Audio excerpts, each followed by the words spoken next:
Welcome everyone to the Firing the Man podcast. On today's episode, David has some really exciting news to share with everyone. It involves achieving a lifelong dream and is so incredibly relevant to the mission of this podcast, you will not want to miss what comes next. David, welcome. Thank you. Happy to be here. You know, we started this podcast and we decided on the name Firing the Man. And that made me a little uncomfortable. I had a good job at a CPA firm. I had spent a lot of time taking the CPA and CFA exam.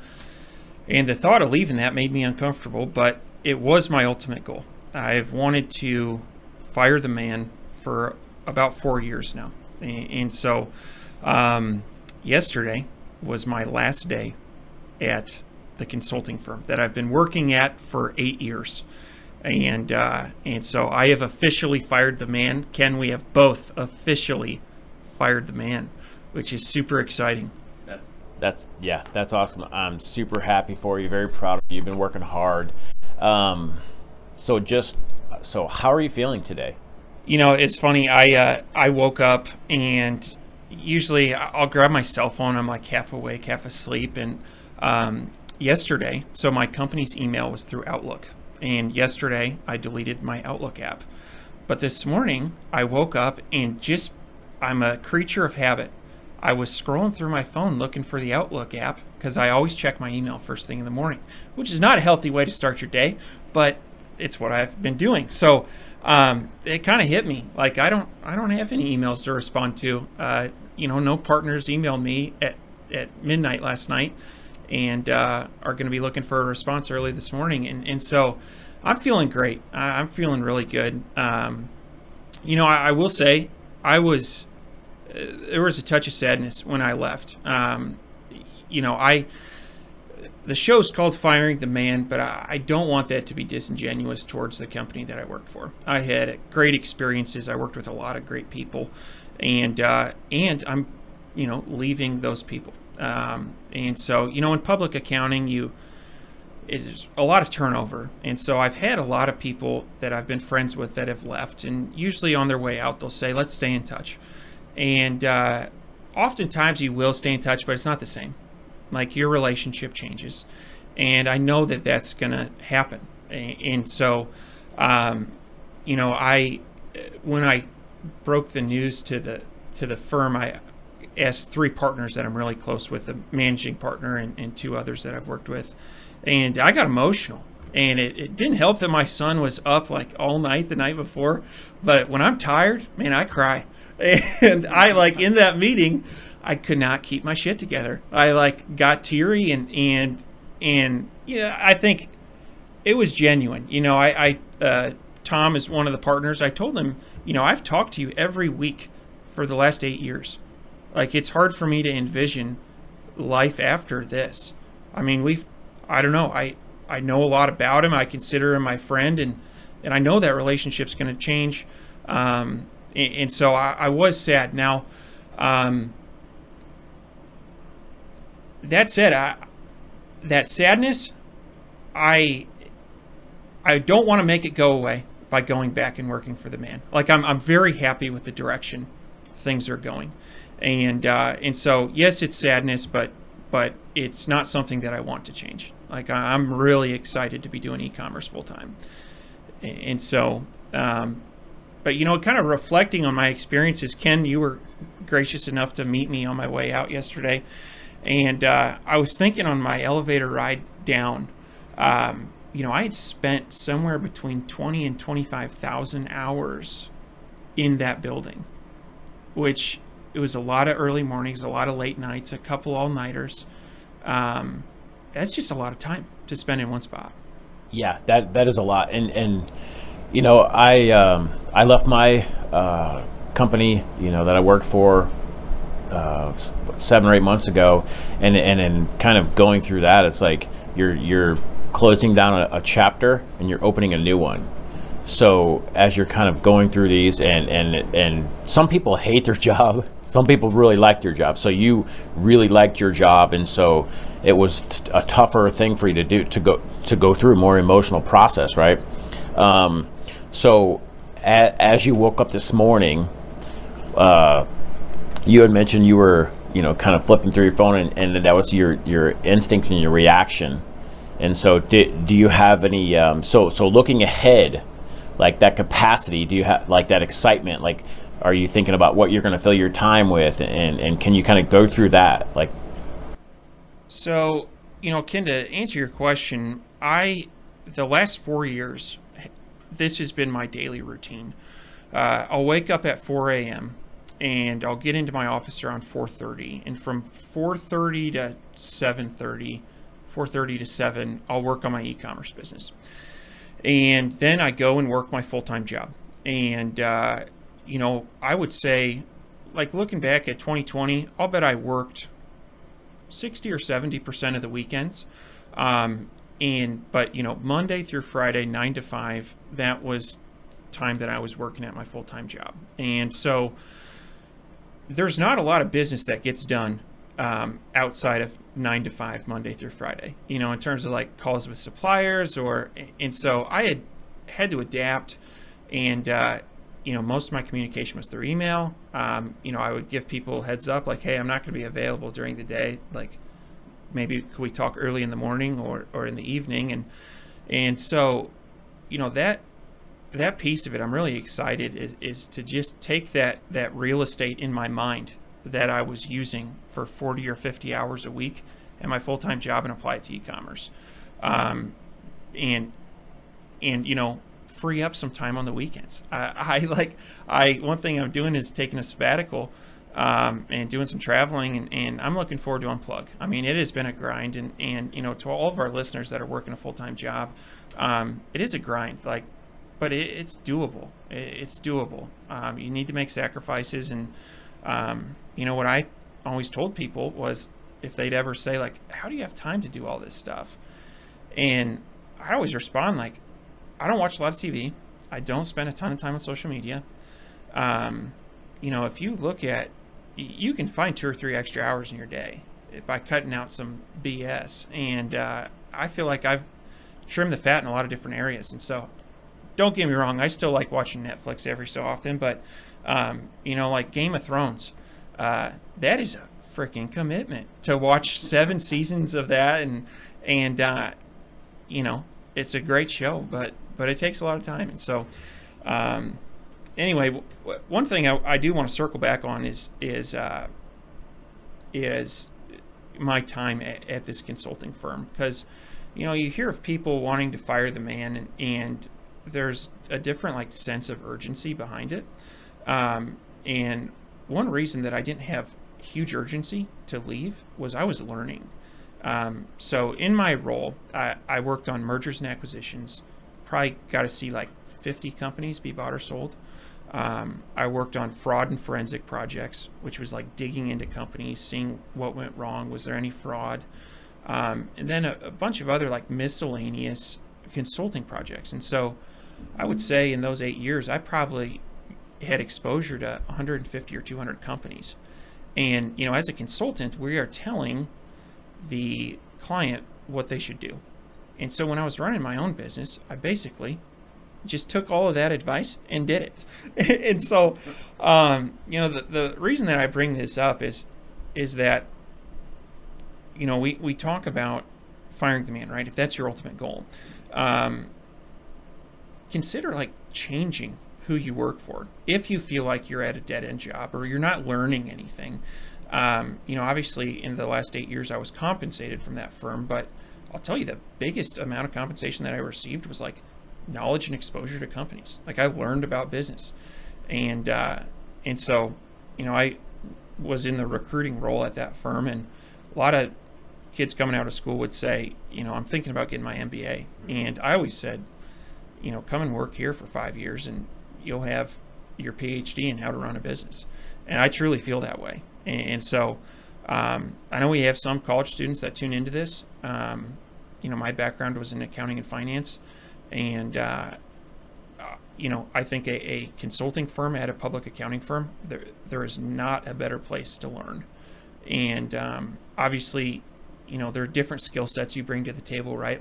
You as a network engineer, you brought some of those skills and applied them to e-commerce. And also, I'm way biased here. This has been my path, so obviously I think it's the best path to go. But think about it, especially to any business majors. I think it's a great way to get started. So. Yeah. I definitely want to circle back to that point of using, your skill sets and developing them in a corporate environment. You learn so much, like nobody wants to work for someone else, but like you mentioned, you were in the learning phase, right? And so someone else paid for your PhD because you worked for them and went through the process and learned all of this, and not on your dime, but their dime, right? And so now you're able to translate those skills that you learned, in the corporate environment to your own business, which is huge. It's phenomenal. I'm so excited for this episode. It's pretty amazing to, I don't think many people get to do what you just did. I'd like to kind of expand on that and share with the audience, the listeners, maybe a high level plan of what you had and, kind of how you executed it. And what were maybe the top 2 or 3 things along the way that you would recommend everybody doing? Is what was most powerful and helped you the most? Yeah, absolutely. So let me start on day one of starting my e-commerce company. I had not a great day at work and decided I wanted to do something different. And so when I launched my first e-commerce brand, I intended on leaving after 1 year. It is 4 years later, and I just did it. And so good things take time. I tried to time my exit to where I wouldn't put my family in a pinch financially, and was able to grow and reinvest my profits in my business. And it took 4 years. And so, I would say, could you do it in a year? Yeah, you could. But I would say if you're a year into this and you're starting to feel discouraged, keep going. And that's something, I guess I'm just too stubborn to quit. I don't know, I guess I'm just bullheaded, and I was bound and determined to make this work, and it did. It does. I'm super excited about it. One thing as I've been approaching this day, one thing that I'll point out is I didn't necessarily draw a line in the sand and say, when I achieve revenue and net income of this, I'm going to leave. And instead, I said, I'm going to wait until the discomfort leaves. Right now, I don't feel, 6 months ago, I was unsure about whether it would work if I were to leave. Could the company sustain itself? I was uncomfortable, so I didn't do it. And what I realized is it's a leap of faith, leaving your job and going out on your own. And maybe the discomfort will end at some point, but it has not for me. I'm still a little uncomfortable, and that's okay. You always say it, if you're not uncomfortable, you're not growing. And so that was something that I wish I would have done, is I would have, set a benchmark, and when I achieved it, I would leave. And so now, that said, let's dive into the numbers a little bit. And we've talked about this on previous shows, but I think it's worth rehashing. Is from a net income standpoint, you are not trying to replace your salary only, right? If you do that, and then you leave your job and you're now drawing out the entire net income as a salary, you've got nothing left to reinvest into inventory and growth. And so what I did was, my goal was to replace my income by a factor of 3. I've heard some people say by a factor of 2. I'm very risk averse, so I went for a factor of 3. And what that allows me to do is draw a salary out of the business and continue to reinvest into new products and grow and scale my company. Because I like the size of my company now, but boy, would I love to 5 or 10 exit. And that's the goal, right? And so, that's something that I did.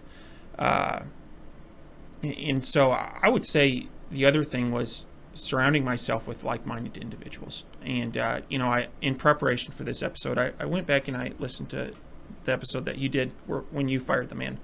And that was something that you really placed a lot of emphasis on. And that's huge. I mean, COVID has been an odd year in that, going to networking events and whatnot is not as doable, but you, Ken, you're a great example of somebody that's been an inspiration to me, somebody that I can bounce ideas off of. I've always kind of felt like you're one step ahead of me in a lot of different areas, and learning from you has been tremendous. And I feel like we've learned from each other. And so, that's been something that's been really, really successful in helping me achieve this. I would say the last thing that I'll mention is having a supportive spouse. And supportive partner, supportive friend, whatever. If you were to take two individuals that were identical, say identical twins, like same brain power, one had an MBA and one had a really supportive girlfriend or spouse or boyfriend or whatever, that was constantly encouraging them and letting them know that they could do it, like that they believed in them, I would take that person over the MBA every day. And, I give a lot of credit to my wife. She has been tremendously helpful here and has been very encouraging throughout this whole process. And it hasn't been glamorous at times. Like there have been times where we're taking laundry baskets of products to the post office and, staying up till 2 a.m. putting barcodes on products. And, our basement has looked like a warehouse for the last 2 years. And there's been a lot of sacrifice on her end, and I really appreciate her like reminding me what the goals are and just being very supportive.